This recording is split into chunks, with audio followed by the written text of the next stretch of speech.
During boarding, the flight attendant whispered to me, "Pretend you're feeling sick and leave the plane."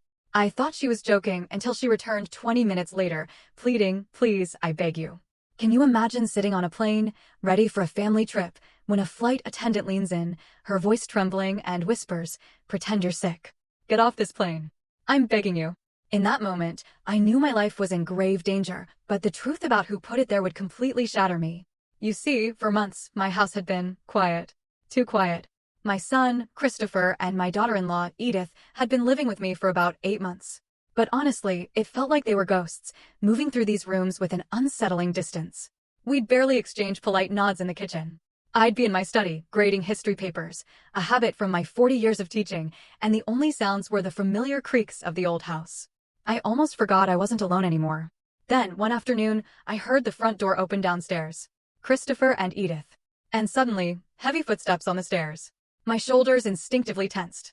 Edith appeared first in my doorway, Christopher behind her, hands shoved deep in his pockets, his eyes darting around, avoiding mine. "Francis," Edith's voice was sickly sweet, the kind that always precedes either bad news or an even worse request. "We need to talk." I slowly removed my reading glasses, a small, ingrained defensive gesture I'd perfected over decades of dealing with difficult students. "About what?" Christopher shifted his weight. "We've been thinking about family. About how we should spend more time together." "Quality time," Edith added, moving into the room uninvited. She perched on the arm of my favorite reading chair like she owned it. "Before life gets too busy." "Before what, exactly?" I kept my voice level, but my historian's mind was already cataloging inconsistencies. They'd avoided me for months. Why this sudden saccharine shift? "Just, you know how it is." Edith waved a dismissive hand. "Christopher, tell him about Miami." My son finally met my eyes, and what I saw there was raw desperation, poorly masked by this forced enthusiasm. "Miami, Dad. Remember when we went when I was 12? Let's recreate those memories. A whole week together, fully paid. Our treat." I set my pen down carefully. "You hated that trip, Christopher. Said it was boring. Wanted to come home early." His smile faltered. "I was a kid. I see things differently now."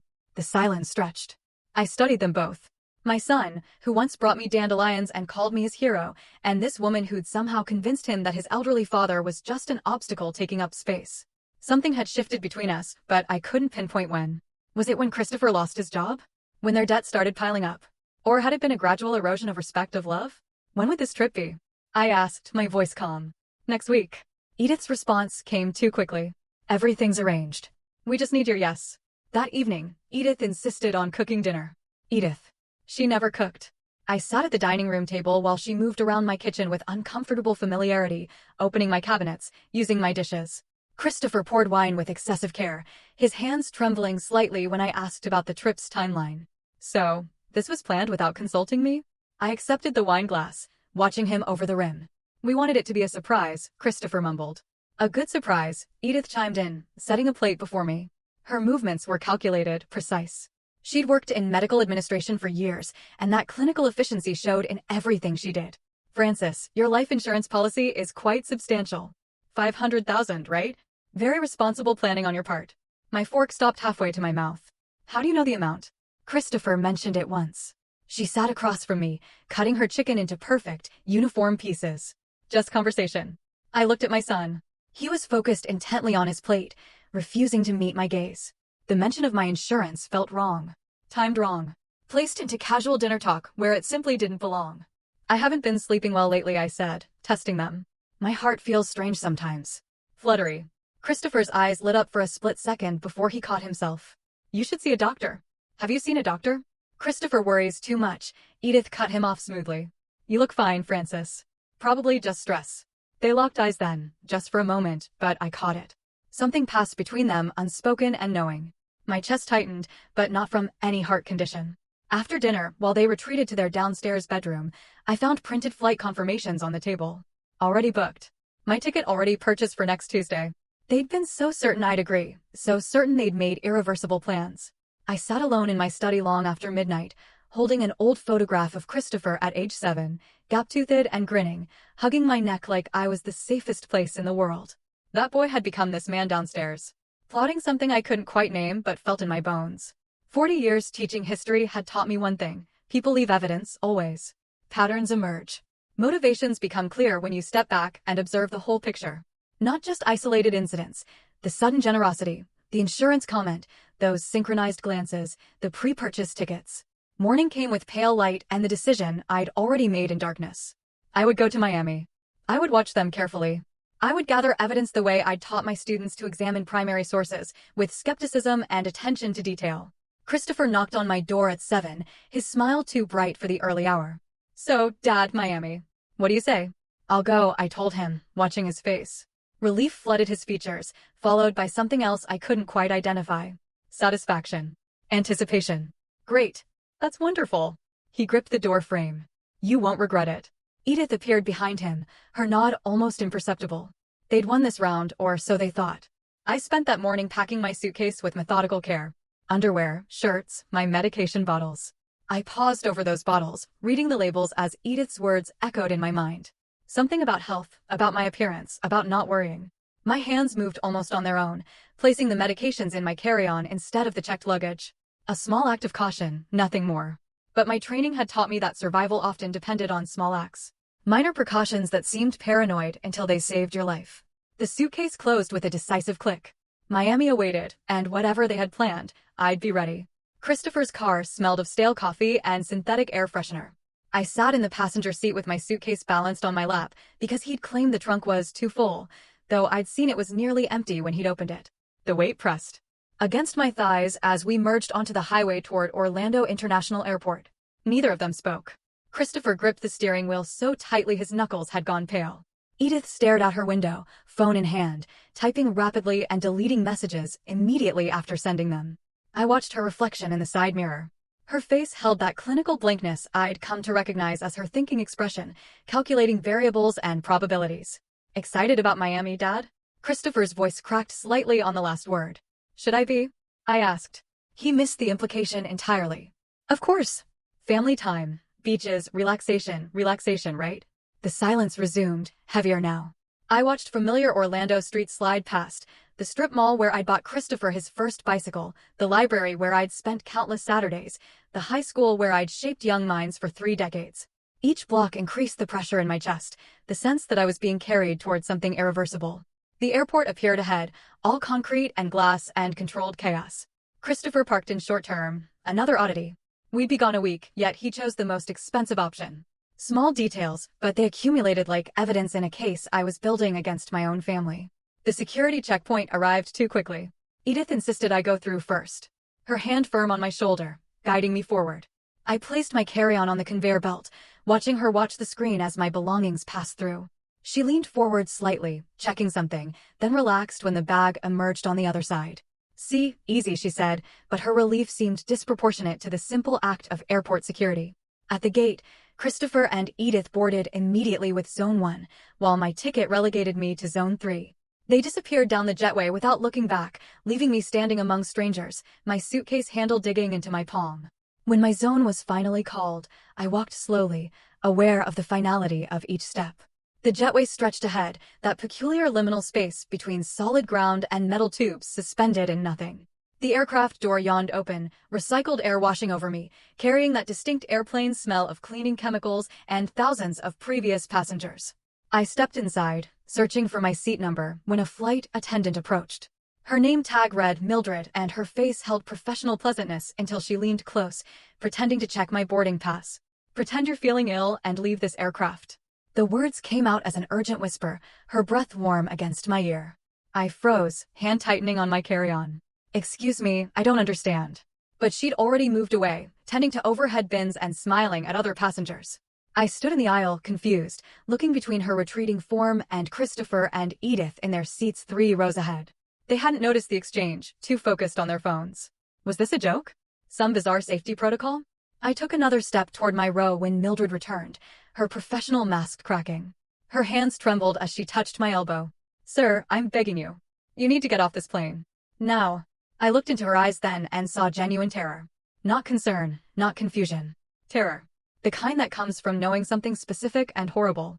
My decades of reading students' faces, of distinguishing truth from lies, kicked in. This woman was serious. "You're serious?" I said quietly. "I've never been more serious in my life." Her fingers dug into my sleeve. "Please trust me." "Dad? Everything okay?" Christopher's voice carried down the aisle, sharp with something that wasn't quite concern. I made the decision in a heartbeat, operating on pure instinct. My hand moved to my chest, fingers splaying over my shirt. My chest. The words came out strangled, convincing because the fear was real, even if the symptom was manufactured. I stumbled, dropping to one knee in the narrow aisle. The performance came naturally, aided by the genuine terror coursing through my veins. Immediate reaction. Flight crew surrounded me, voices overlapping in professional crisis mode. Sir, can you breathe? Sir, stay with us. Hands under my arms, lifting, supporting. A wheelchair was called. I let them help me, but kept my eyes sharp, observant. The sick old man act didn't extend to my awareness. Through the commotion, I caught Christopher and Edith's faces. That's what I remember most clearly. Not concern, not worry, but disappointment. Pure, undisguised disappointment, before their masks slammed back into place, and they performed concern for the audience around them. Christopher stood from his seat, the movement aggressive before he softened it, making himself the worried son. Dad, what's wrong? Should we come with you? No, stay seated, everyone. A crew member blocked the aisle. We'll take care of him. Medical personnel are standing by. As they wheeled me backward down the jetway, I heard Edith's voice, low and meant only for Christopher, but carrying just enough in the quiet after the crisis. This ruins everything. Christopher's hissed response. Not here. Not now. The wheelchair carried me back through the jetway, back into the terminal, back to solid ground. My phone buzzed in my pocket as they settled me in the medical area. A text from Christopher. Dad, hope you feel better. We'll call when we land. I watched through the window as the aircraft pushed back from the gate, as it began its slow taxi toward the runway. Christopher and Edith were aboard that plane, growing smaller and more distant with each passing second. The physical separation felt absolute, like I'd crossed some invisible threshold and could never return to the innocence of not knowing. The plane disappeared from view, just another metal speck against the blue sky. Mr. Wilson? I turned. Mildred stood there, still in her uniform, but off-duty now, her face pale and drawn. She glanced around the medical area, checking for listeners. We need to talk, she said, her voice tight with urgency. Somewhere private. The medical room was small and windowless, fluorescent lights buzzing overhead with that persistent electrical hum that sets teeth on edge. A paramedic had just cleared me. Vitals are fine, probably anxiety, and left me alone on the examination table, paper crinkling beneath me every time I shifted. Through the narrow window in the door, I could see the tail of my flight disappearing into the clouds, carrying my son and daughter-in-law toward Miami, while I sat here in this sterile room, heart-pounding for reasons that had nothing to do with medical issues. My phone buzzed. Christopher's third text. Dad, please respond. We're worried sick. I powered it off. The door opened. Mildred entered, still in her uniform, but her professional composure had cracked like old porcelain. She closed the door firmly, checked the hallway through the window once, then turned to face me. Her hands shook. I need to show you something. Her voice trembled. What I'm about to do could cost me my job, but I can't let this happen. I straightened on the table, paper rustling. Show me. She pulled out her phone with fingers that couldn't quite stay steady, unlocked it, navigated to her video library. I recorded part of a phone call in the restroom before boarding. She paused, meeting my eyes. Your daughter-in-law's call. The phone screen showed a bathroom stall, mostly ceiling tiles and fluorescent lighting. The audio was muffled, but voices carried through the echo of tile and porcelain. Edith's voice, unmistakable in its clinical precision. The pills will dissolve quickly in his drink. He won't taste anything. A pause. Altitude makes heart attacks more plausible. Emergency at 30,000 feet. Medical response limited. Investigation harder. Another pause. Then, 500,000. And finally, Christopher's nervous but committed. She laughed. Actually laughed. I watched that video once, twice, 3 times. Each viewing revealed new layers of horror. My daughter-in-law discussing my death like a business transaction, weighing logistics and timing, calculating profit margins on my life. Who is she talking to? My voice came out steady, surprisingly so. I don't know. Mildred lowered the phone. But she mentioned the plan being in motion and Christopher being on board. Those were her exact words. I looked at her directly. Why did you do this? Risk your career for a stranger? Something flickered across her face. Old pain, barely healed wounds. My father, 3 years ago. His nephew convinced him to change his will. Then he fell downstairs. They ruled it an accident. Her jaw tightened. I couldn't prove anything. The regret has eaten at me ever since. When I heard that conversation, heard her plotting, I couldn't stay silent again. I'm sorry about your father. Don't be sorry. Her voice hardened. Stop them. I took her contact information in my small notebook, the one I always carried out of teacher habit. Precise, careful letters, even in crisis. Documentation instinct prevailed. We exchanged phone numbers. She promised to preserve the recording, understood it might become legal evidence. We shook hands. Her grip was firm despite the trembling, and she left to catch her next flight rotation. The taxi ride home took 40 minutes through Orlando's suburbs, past strip malls and chain restaurants and residential developments that all looked identical. The driver tried making conversation. Mr. Flight? No. I stared out the window. I caught something more important. He fell silent, confused, but sensing I didn't want to elaborate. My house appeared ahead. A 2-story colonial with the garden I'd maintained for 30 years. Christopher's car wasn't in the driveway. They were in Miami, wondering why their plan had failed. Scrambling to adjust. I paid the driver, walked up the path, unlocked my own front door. The house felt different now. Violated. Knowing what had been plotted within these walls, discussed at my own dining table, planned in bedrooms down the hall. I set my carry-on by the stairs and went straight to my study. The filing cabinet held decades of documentation, insurance policies, bank statements, legal papers, property deeds. I spread everything across the dining room table, creating a systematic layout, chronological order, categorized by type. Teacher's methodology applied to my own survival. Hours passed. The light outside faded to dusk, then darkness. I put on my reading glasses, examined each document under good lighting, looking for inconsistencies, signs of tampering, evidence of the conspiracy Mildred had exposed. And I found it. The life insurance beneficiary form, dated 6 months ago, changing the primary beneficiary from my niece in Atlanta to Christopher Wilson. The signature at the bottom attempted to mimic my handwriting, but failed. The capital F in Francis was wrong, too elaborate. I never made that flourish. I photographed the document with my phone. Evidence preservation. More digging revealed additional horrors. Bank account statements showing transfers I'd never authorized, $38,000 over 6 months, siphoned in amounts small enough to escape casual notice. A power of attorney document granting Christopher financial authority. Signed with my forged name.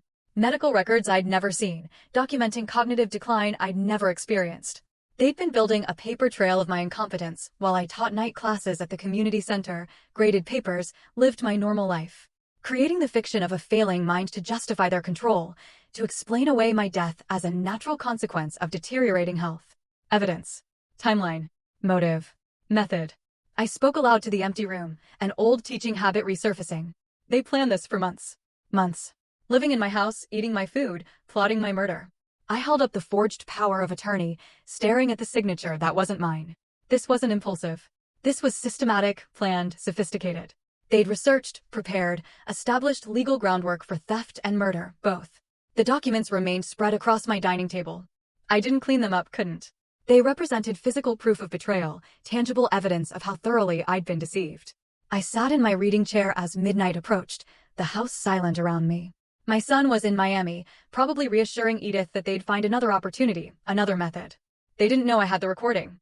Didn't know I'd found their forged documents. Didn't know the prey had become aware of the hunters. My hands rested on the chair arms, steady now. The shock had burned away, replaced by something colder, more focused. They didn't just try to kill me. They'd been stealing my life, piece by piece, for months. Erasing my autonomy, building toward my erasure. Time to take it back. 3 days had passed since I discovered the forged documents. 3 days of avoiding Christopher and Edith's concerned questions, deflecting their attention with vague mentions of stomach trouble from the airport incident. 3 days of research, reading attorney reviews, making discreet calls, organizing evidence into color-coded folders that now sat on my desk in neat stacks. Nicholas Clark arrived precisely at 2 o'clock as scheduled. Mid-50s, gray threading through his dark hair, an expensive briefcase that spoke of successful practice. A state law specialist with 20 years' experience. His handshake was firm, his eyes sharp and assessing. Mr. Wilson, thank you for trusting me with this. He settled into the chair across from my desk, opened his briefcase, pulled out a laptop and a legal pad. Walk me through what you found. I slid the first folder across the desk. Blue tab, financial documents. Nicholas's professional composure held through the first few pages, then began cracking as the scope revealed itself. Forged signatures, altered beneficiaries, fraudulent power of attorney. His fingers moved faster, flipping. Pages, cross-referencing dates, building a timeline. When did you last review these documents personally? His pen hovered over the legal pad. The insurance policy? 5 years ago, when I retired from teaching. And you never authorized any beneficiary changes? Never. My voice was steady, firm. That policy was meant for my niece in Atlanta. She put herself through nursing school. I wanted her to have something. Nicholas made notes, his writing quick and precise. Your daughter-in-law, Edith Wilson. What's her professional background? Medical administrator, Silver Palms Medical Center.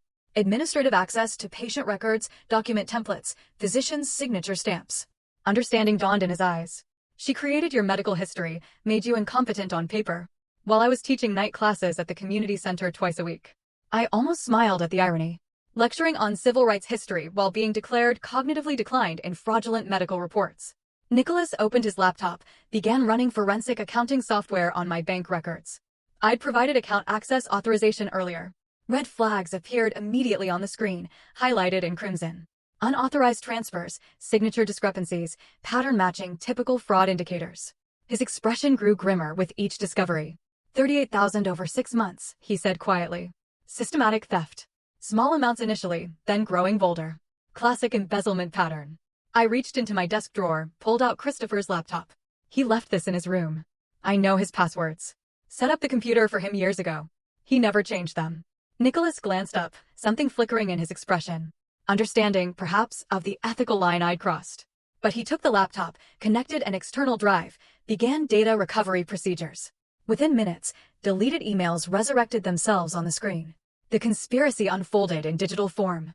Email chains between Christopher and someone calling himself a medical consultant. Discussions of substances causing heart failure, untraceable in a standard autopsy. Particularly effective at high altitude. Prices negotiated. $10,000 for consultation and supply. Meeting arranged at a parking garage in downtown Orlando. Nicholas's jaw tightened as he read. This is a murder contract. Your son negotiated your death like he was buying a used car. The words should have hurt more than they did. But I'd burned through pain during those 3 days of documentation. Reached a colder place beyond conventional grief. Keep reading, I said. There's more. He found the draft while on Christopher's desktop. Everything left to Christopher and Edith Wilson. My signature forged at the bottom. Dated 2 weeks ago. They'd planned to discover it after my death, presented to probate court. Claim I'd changed my mind about my niece. Nicholas leaned back, removed his glasses, rubbed his eyes. When he looked at me again, his professional mask had dropped entirely. Francis, may I call you Francis? I nodded. This goes beyond estate fraud. This is conspiracy to commit murder, forgery, elder abuse, financial exploitation. Criminal charges, not just civil recovery. He paused. We need to decide. Bring in the police now or build an ironclad case first. My phone buzzed on the desk between us. Christopher's text lit up the screen. Dad, where are you? We need to talk about your health. Nicholas glanced at the phone, then at me. Understanding passed between us wordlessly. The manipulation continued. Even now, pressure applied to keep me confused and compliant. Build the case first, I said. Make it undeniable. Then we strike. He nodded slowly, respect evident in his expression. You've thought about this. I taught strategy through history for 40 years. Sun Tzu, Machiavelli, Napoleon. I learned from the best. I met his eyes. Know your enemy. Choose your battlefield. They're going to realize you know, Nicholas warned. When I file protective orders, block accounts, revoke fraudulent documents, they'll know. Good. My hands rested flat on the desk, steady and calm. Let them panic. Panicked people make mistakes. A slight smile crossed his face. All right then. Here's what we do. He spent the next hour outlining strategy, calls to contacts, a document examiner for signature analysis, a forensic accountant for a detailed audit, a private investigator for background on the medical consultant. He photographed evidence with a high-resolution camera, created digital backups, uploaded everything to encrypted cloud storage. 3 evidence packets, he explained, printing documents and organizing them into folders. 1 for eventual police involvement, 1 for civil proceedings, 1 for you to keep secure off-site. Safe deposit box, not your house. I nodded, absorbing everything. Student mode engaged, learning the machinery of legal warfare. As afternoon faded toward evening, Nicholas gathered his materials, packed his briefcase with methodical care. At my study door, he paused and turned back. Francis, 1 question. When this is over, what do you want? Justice or revenge? I didn't hesitate. I want them to understand what they've done. I want consequences that last. He considered this, then nodded. Don't change anything yet. Act normal. I'll handle protective orders. Account freezes through legal channels. Give me 1 week. After he left, I sat in the darkening study, listening to the house settle around me. My phone buzzed again. Christopher, Dad, dinner tonight? We need to talk about your future. I stared at the text, then typed my response. Yes, we need to talk about the future. The double meaning was clear to me, opaque to him. The hunter had become the hunted, though he didn't know it yet. I pressed send. 1 week had passed since Nicholas Clark left my study with his briefcase full of evidence and his timeline for legal strikes. 7 days of performance, of playing the confused old man while executing strategy with the precision I'd once applied to lesson planning. I sat at my breakfast table, coffee growing cold in its mug, watching Christopher and Edith through the kitchen doorway. They'd just returned from work. Christopher's tie loosened, Edith's professional mask firmly in place. Neither of them knew that while I'd shuffled around the house asking which pills to take and where did I leave my reading glasses, I'd been methodically destroying the foundation of their conspiracy. Dad? Christopher appeared in the doorway. You okay? You've been staring at that coffee for 10 minutes. I blinked slowly, perfecting the vacant look. Have I? I was just thinking about something. What was I thinking about? I shook my head, confused. It's gone now. The glance they exchanged was triumphant. I watched it happen. Watched them see what they wanted to see. Deterioration, decline, the mental incompetence their fraudulent documents claimed. What they didn't see was the security camera above the refrigerator, recording every micro-expression, every satisfied smirk. The cameras had been installed 3 days ago, 12 of them throughout the house. I'd called a legitimate security company, explained I'd been forgetting to lock doors and worried about break-ins. Christopher and Edith had approved enthusiastically. For your safety, Dad, Christopher had said. That's really smart thinking. They hadn't examined the specifications closely, hadn't realized the cameras recorded audio, hadn't understood that every private conversation, every whispered plan, every moment they thought themselves alone, was being captured and uploaded to cloud storage that only I could access. The technician had been thorough. 24/7 recording, sir. Complete coverage. Even sound. Even sound. I'd repeated, playing up the elderly confusion. Audio on all cameras. Yes, sir. Crystal clear. Christopher had interjected then, concern crossing his face. Dad, isn't that expensive? My safety is worth it, I'd waved dismissively. I've been so forgetful lately. Can't be too careful. That night, I'd added my own enhancement, a small audio recorder tucked into the heating vent above the dining room. The same spot where I'd once caught students cheating during exams, placing a microphone to record their whispered answers. Old teacher trick. New application. The recorder had paid dividends immediately. Christopher and Edith had their most candid conversations late at night in that room, believing themselves private. I'd listened through my headphones, documenting everything. The plane was supposed to work. Edith had hissed 2 nights ago, frustration cutting through her usual control. Now we're back to square one. You said the pills were undetectable. Christopher had shot back. You said. I said a lot of things. Now we need plan B, the incompetency route. What if he resists? He won't. Look at him lately. He's already halfway there. I'd recorded it all, my face expressionless in the darkness of my room above them. Evidence accumulating, digital and damning. But the most dangerous work happened in the deep hours when Christopher slept. His laptop lived on his desk, often left open or barely closed. I'd learned enough from teaching digital literacy classes to navigate file systems, copy drives, recover deleted data. The external hard drive I'd purchased stayed hidden in my study, filling with evidence each night I dared to enter his room. The closest call had come 2 nights ago, progress bar at 88%, my fingers hovering over the disconnect button when I'd heard footsteps in the hallway. I'd yanked the drive free, pocketed it, slipped through the bathroom that connected Christopher's room to the main hallway. My heart had hammered against my ribs, but my hands had remained steady. Decades of maintaining composure in front of challenging students had trained me well. Nicholas and I had met that afternoon in his office, reviewing the copied files, email chains about obtaining substances, browser history researching untraceable poisons, spreadsheet calculations of my net worth, insurance payouts, asset liquidation timelines. Premeditation, Nicholas had said, his voice flat with professional assessment. Not impulsive acts. Systematic planning over months. Good, I'd replied.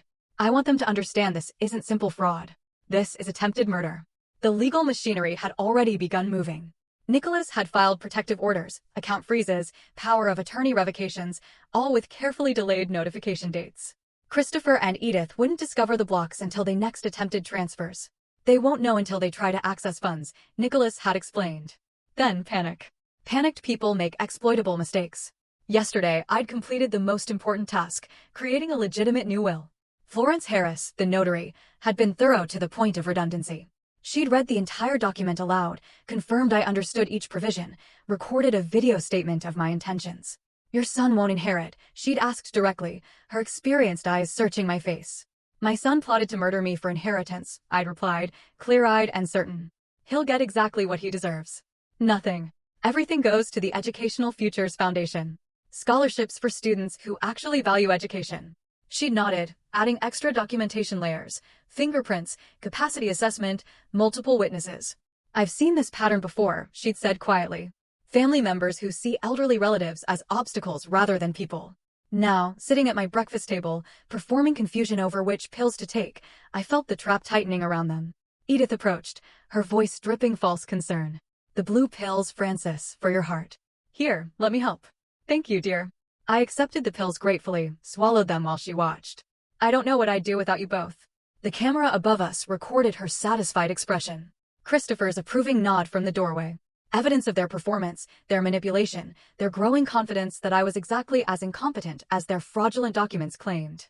That evening, Nicholas had handed me a burner phone in a parking garage. Neutral location. No cameras, no witnesses. If emergency, he'd said. If they escalate to physical danger, call this number. Police are briefed, ready to respond immediately. I'd pocketed it, hoping I wouldn't need it, knowing I might. Late that night, I sat in my study reviewing footage from the day's cameras. On screen, Christopher and Edith in the living room, their voices clear through the audio feed. We need power of attorney for his medical decisions, Edith was saying. Find a doctor who'll declare him incompetent. Then we control everything, finances, healthcare, end-of-life decisions. Christopher's face showed no remorse, only calculation. My son had become someone I didn't recognize, or perhaps someone I'd refused to see clearly until survival demanded honest vision. I closed the laptop, picked up my phone, dialed Nicholas's number. They're accelerating, I said when he answered. Moving toward forced incompetency evaluation. We need to trigger the account freeze now. Agreed, Nicholas replied. I'll activate tomorrow morning. Be ready for their reaction. After hanging up, I opened my old teaching journal, leather-bound pages filled with decades of classroom observations and educational philosophy. I wrote carefully, lesson for today, Sun Tzu was right. The supreme art of war is to subdue the enemy without fighting. But sometimes you must let them destroy themselves. I closed the journal and went to bed, sleeping soundly for the first time in weeks. Morning arrived with pale sunlight and the sound of Christopher's computer chiming upstairs. Incoming email. I sat at the breakfast table, newspapers spread before me like a prop, listening intently to the house. Sounds I'd learned over 40 years of living here.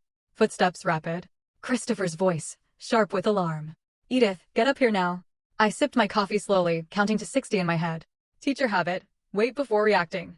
Let the situation develop. Upstairs, urgent voices overlapped. Words indistinct, but tone unmistakable. Panic. At 60, I called up the stairs. Everything all right? Silence. Then Christopher's forced calm. Fine, Dad. Just work stuff. The lie was obvious to everyone. I returned to my newspaper, not reading, just waiting. Throughout the morning, Christopher attempted to access accounts from his home computer. I observed from the hallway unnoticed. My phone camera recording as error messages multiplied on his screen. Access denied. Account locked. Please visit branch in person. His fingers trembled on the keyboard, trying different passwords, different access routes. Each attempt failed. Edith watched over his shoulder, her jaw tight. Call the bank. He did. I heard his side of the conversation, increasingly desperate explanations about power of attorney, account management agreements, legal authorization. The bank's response must have been unequivocal, because Christopher's face went ashen. They say the account holder must appear in person, he said flatly. All third-party authorizations suspended pending fraud investigation. For lunch, I made sandwiches. Unusual behavior that neither commented on, too absorbed in their crisis. They ate mechanically, phones out, texting people I couldn't identify. Lawyers, probably. Or the mysterious medical consultant from the email chains I'd copied. Dinner, I decided, required something special. I spent the afternoon in the kitchen, preparing pot roast the way I'd learned decades ago. Muscle memory from years of cooking for myself after retirement, from the life I'd built that they intended to erase for profit. When they arrived home that evening, I heard them whispering urgently in the hallway before entering. I called them to the table, served food with practiced ease. The domesticity made the conversation more surreal. Strange thing happened today, I said conversationally, cutting meat into precise pieces. Bank called about unusual activity on my accounts. Apparently, someone's been making unauthorized transfers. I looked up, met their eyes. I asked them to investigate thoroughly. Christopher choked slightly on his water. Edith's fork paused midair, trembling almost imperceptibly before she forced herself to continue eating. Dad, Christopher began. About that, if you were just helping me manage money like you said, I interrupted gently. The bank will sort it out unless. I let the pause extend. There's something you need to tell me. Edith's mask slipped, her voice sharpened. Professional control cracking at the edges. Francis, you're clearly confused about your finances. This is exactly why you need our help. Why you need oversight. Oversight. I repeated the word slowly. Interesting choice. Legal oversight. She pushed harder. Medical oversight, for your own protection. Protection from what? I asked mildly. From whom? The silence that followed was its own answer. Christopher stared at his plate. Edith's knuckles whitened around her fork. My phone rang. Nicholas, as planned. I answered, keeping my expression neutral. Oh, the bank. Yes, I'll come by tomorrow. Investigation, of course. Whatever is needed to protect my accounts. I watched their faces drain of color as I spoke. Unauthorized access is a serious matter. I appreciate them taking it seriously. After dinner, Christopher approached as I washed dishes. Dad, about tomorrow. Maybe I should go with you. Help explain the account management we've been doing. I smiled gently, drawing a plate with methodical care. That's thoughtful, but I should handle my own finances. I'm not incompetent yet. The word hung in the air. Incompetent. Christopher froze, searching my face. Had I emphasized it deliberately? Did I know about their plans? How much did I understand? I turned back to the dishes, leaving him suspended in uncertainty. Late that night, I lay awake in my bedroom, phone on the nightstand, displaying the security feed. Christopher and Edith sat in the living room below, their argument clear through the audio. This is your fault. Edith's voice cut like surgical steel. Your sloppy forgeries. Your weak stomach for the original plan. The power of attorney was perfect. Christopher started. Obviously not, since we're locked out of everything. She stood, pacing. The camera followed her movement. We moved to Plan B immediately. Incompetency evaluation. I know people at Silver Palms who need money, who owe favors. We get him declared unfit. Become his guardians. Control everything, including whether this investigation continues. What doctor would cooperate? Not cooperate, Edith corrected smoothly. Interpret findings favorably. There's a difference. Her voice dropped, became calculating. I'll arrange it tomorrow. I recorded everything.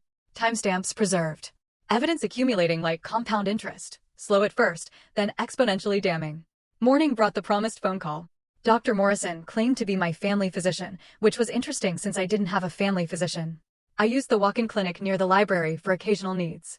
Routine cognitive assessment, the pleasant voice explained. Just a standard evaluation this afternoon at 2. Of course, I agreed warmly. I appreciate the thorough care. After hanging up, I immediately called Nicholas.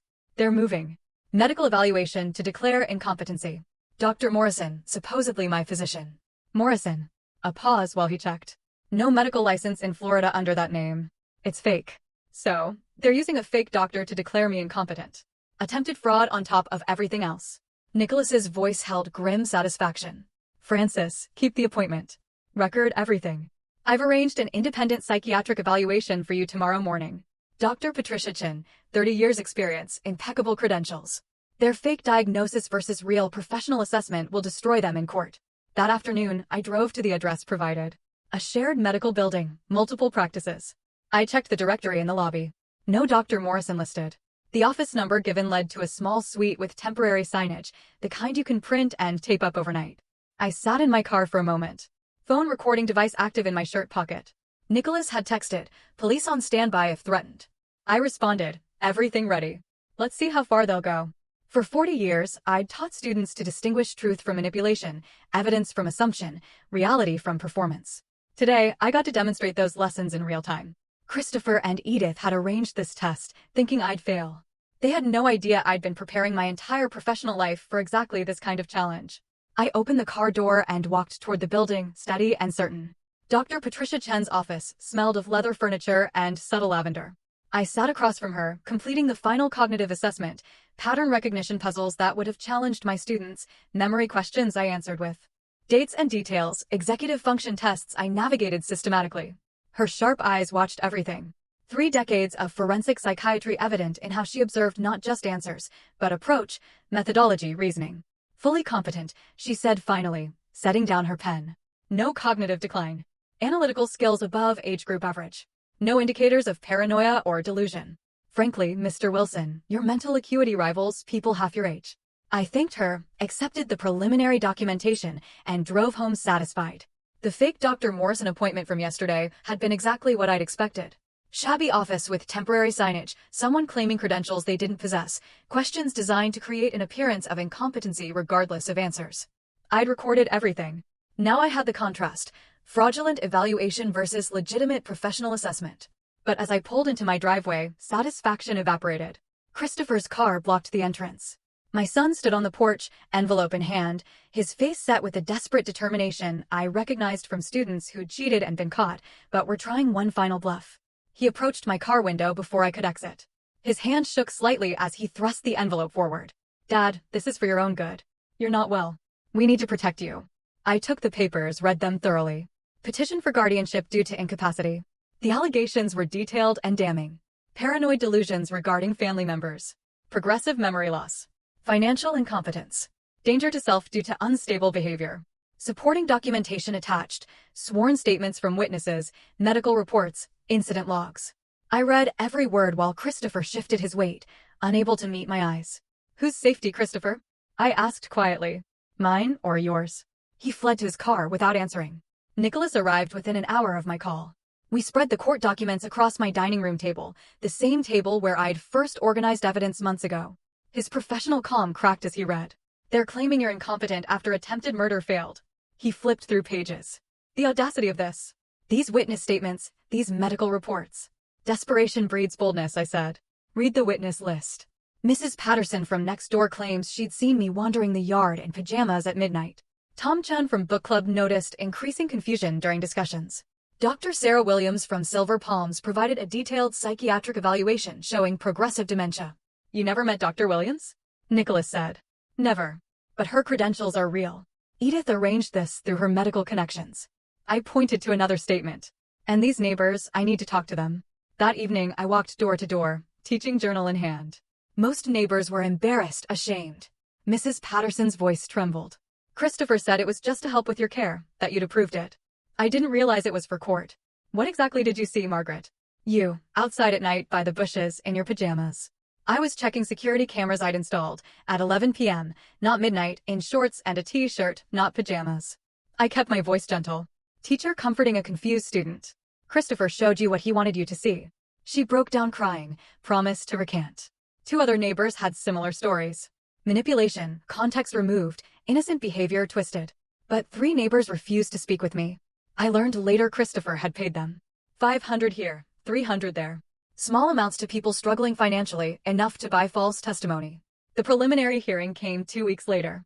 I sat beside Nicholas, posture straight, taking organized notes, a visible demonstration of competency. Christopher and Edith sat across the aisle with their attorney, expensive suit and calculated confidence. Where had Christopher found money for lawyers like this? More debt, probably, digging deeper holes. Judge Thompson reviewed both sides' filings with evident skepticism. Court-appointed psychiatric evaluation ordered. Dr. Patricia Chin will conduct assessment and report findings. Nicholas and I exchanged subtle glances. She'd already evaluated me. Knew I was competent. The trap was working perfectly. After the hearing, Nicholas wanted immediate action. "We file criminal charges now. Everything we have, attempted murder, fraud, forgery. We can end this." I shook my head. "If we file now, they'll know we have everything. They'll lawyer up completely. Maybe flee. I want them to keep digging. Let them think they're winning." "Francis, that's risky." "I taught for 40 years, James. Students reveal most when they think they're succeeding. Right now, Christopher and Edith believe their guardianship petition might work. Let them invest more in that belief. Let them commit more crimes trying to support it. Then we bury them completely." He objected. Professional instinct demanded immediate prosecution, but he respected my decision. Client autonomy, even when the client was choosing the difficult path. That evening I visited the bank, requested a complete audit trail of all account activities for the past year. The manager, sympathetic now that the investigation had revealed fraud attempts, provided comprehensive records. I spent hours with a highlighter, marking every unauthorized transaction. A visual timeline of theft. Evidence for prosecution. Several weeks passed. Christopher's behavior grew more erratic as his gambling debts became collection threats. I learned this through Nicholas's investigation, $75,000 owed across 3 sources. Online sports betting, local card games, casino markers. Threatening messages, recovered deleted emails. The timeline showed debt accumulation had accelerated 6 months before the murder plot began. Motive clear as classroom chalk on a blackboard. My phone rang late one evening. "Nicholas. Court-appointed evaluation scheduled. Dr. Chin will conduct it next week. Also, Christopher's gambling situation is worse than we thought. Those debts are why he's desperate. Bookmakers don't accept apologies." I absorbed the information, made notes in my growing case files. Everything organized into labeled folders, financial fraud, forged documents, attempted murder, false medical claims, witness tampering. Every piece of evidence cross-referenced, timeline visualized. I stood in my study looking at the wall where I had assembled everything. Photos, documents, dates, connected with string, like detective boards in movies. Except this was real, and the conspiracy led to my son and his wife. 40 years I had taught students that truth requires patience. Evidence must be overwhelming. Presentation must be irrefutable. Christopher and Edith had given me months to build this case while they thought they were winning. Now they'd learn. The final lesson. The teacher always knows more than the students realize. Class was almost over. Time for the final exam.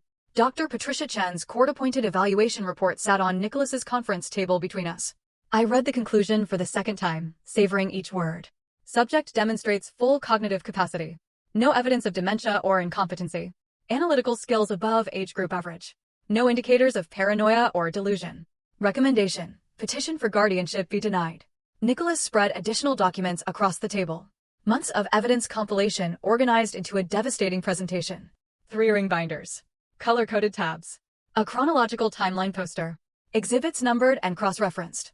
A teacher recognized a fellow educator's methodology. This was a curriculum of crimes. Comprehensive. Irrefutable. We filed today, Nicholas stated, not a question. A statement. I nodded once. Everything. All of it. The countersuit was 47 pages detailing 18 separate criminal acts, attempted murder, conspiracy to commit fraud, multiple counts of forgery, elder financial abuse, witness tampering, obstruction of justice. The criminal complaint ran 23 pages. Evidence exhibits filled 2 boxes. Nicholas and his paralegal delivered everything to the courthouse clerk.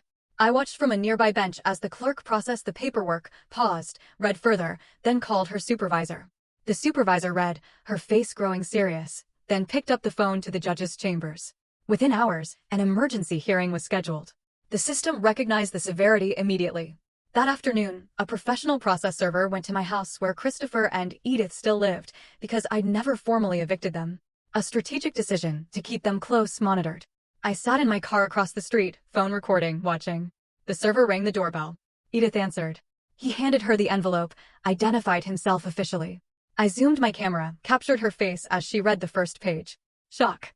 Recognition. Fear. The progression took seconds. She called for Christopher. Their argument was visible through the window, even from my distance. The process server's official report, later entered as evidence, documented everything. Subject Edith Wilson opened door at 2:17 p.m. served papers. She read first page, face drained of color. Quote, this can't be. He didn't. Subject called for Christopher Wilson. Quote from Edith Wilson, you said he was too old to figure it out. You promised. She stopped speaking when she noticed me. That evening, my security cameras captured their panic. Christopher at his computer, frantically deleting files, emptying recycle bins, attempting hard drive wipes. Edith shredding documents until the machine overheated and jammed. She kicked it, then continued tearing papers manually. Nicholas had remote access to the camera feeds. I'd granted him viewing rights weeks ago. He called me. Grim satisfaction in his voice. They're destroying evidence. Every deletion is another charge. Obstruction of justice, consciousness of guilt. They're creating new crimes, trying to hide old ones. Are you documenting everything? I asked. Every frame, timestamped, backed up to encrypted servers. Even if they destroy every physical piece, we have a digital archive that's untouchable. The next morning, their attorney requested an emergency meeting with Nicholas. The settlement offer came quickly. Christopher and Edith would return the $38,000, vacate the property immediately, relinquish all inheritance claims, except a permanent restraining order. In exchange, I'd drop criminal charges. Nicholas brought the offer to my house. We sat in the dining room where this had all begun, where I'd first spread evidence and understood the scope of betrayal. I read the settlement terms slowly, then looked at Nicholas. They want to walk away. Pay back stolen money, promise to behave, and face no consequences for trying to kill me. That's the offer. I tore the paper in half, then quarters, then smaller pieces. Let them fall onto the table like snow. They tried to murder me, James. Not steal from me. Murder me. Edith researched undetectable poisons. Christopher negotiated my death price. They planned it for months while living in my house, eating my food, pretending concern. Trial is unpredictable, Nicholas warned. I taught for 40 years. Students who cheated, who lied, who thought they were clever. They never learned from easy forgiveness. Only consequences taught real lessons. I met his eyes. Christopher and Edith need that lesson. Schedule trial. Public trial. I want a jury verdict. I want a public record. I want justice, not convenience. Nicholas collected the torn pieces, added them to the evidence file, documentation of settlement rejection. Proof I wanted full accountability. Mildred called that evening after learning about the trial. I heard you're using my recording, that you're taking them to court. Your evidence is central, I confirmed. Are you comfortable testifying publicly? Absolutely. Her voice was firm, certain. What they tried to do. My father didn't get justice. Maybe through your case, his memory gets some. I'll testify. I'll tell everything I heard. Thank you. You saved my life. Now, help me save others from them. Over the following days, Christopher's world unraveled visibly. His gambling debts became public as bookmakers filed their own claims. Collection agencies called constantly. I heard the phones through the walls, through the house I knew intimately. Edith and Christopher's arguments grew more vicious, blame shifting constantly. The prosecutor's office assigned the case to their senior team. Nicholas relayed their assessment. One of the clearest elder abuse cases they had seen. Evidence overwhelming. Conviction highly probable. Trial dates set for late August. I stood in my study that evening, looking at the wall where I'd created the visual timeline of the conspiracy. Photos, documents, dates connected by string. Months of evidence displayed, patterns clear, guilt undeniable. I removed one photo from the board, an old picture of Christopher at 8 years old, smiling, gap-toothed, innocent. The boy who'd once called me his hero, who'd brought me dandelions and construction paper cards on Father's Day.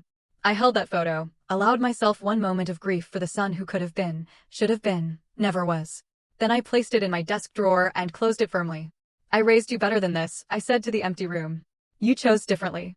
Now we both live with the consequences. I turned off the study light, walked out. Tomorrow brought preparation for trial. Tonight,